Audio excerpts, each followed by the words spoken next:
अगर कोई खाली कुर्सी हर रात आपकी सांसों के साथ हिलने लगे, तो क्या आप उसे खाली कह पाएंगे?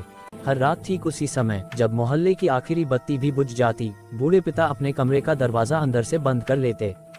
कमरे में न टीवी चलता था, न रेडियो, बस दीवार पर टंगी घड़ी की टिक टिक और खिड़की से आती ठंडी हवा। वो धीरे धीरे सामने रखी लकड़ी की कुर्सी को खींचकर ठीक उसी जगह रखते जहां कभी उनका जवान बेटा बैठा करता था।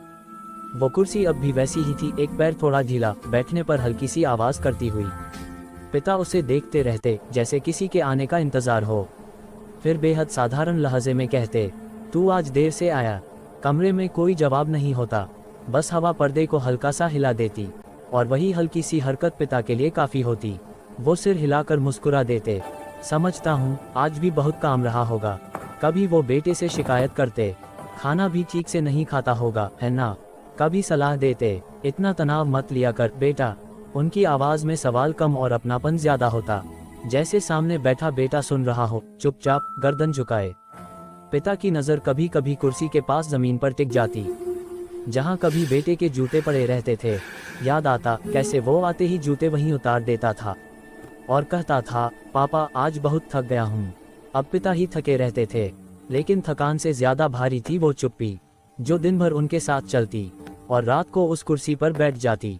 कभी उनकी आंखें भर आती, वो जल्दी से रुमाल निकालते, जैसे सामने बैठा बेटा देख लेगा तो चिंता करेगा। रो नहीं रहा, वो खुद से कहते, बस आंख में कुछ चला गया। उस रात हवा कुछ ज्यादा ही तेज थी, पर्दा जोर से हिला, कुर्सी हल्की सी हिली। पिता अचानक सीधा बैठ गए, उनकी आवाज़ कांप गई, आज कुछ कहना है क्या?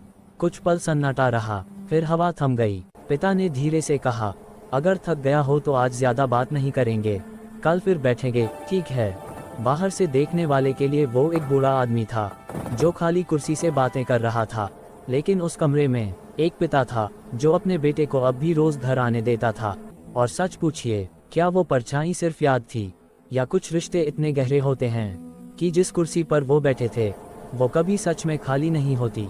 अगर आप उस पिता की जगह होते तो क्या आप भी उस कुर्सी को खाली रहने देते?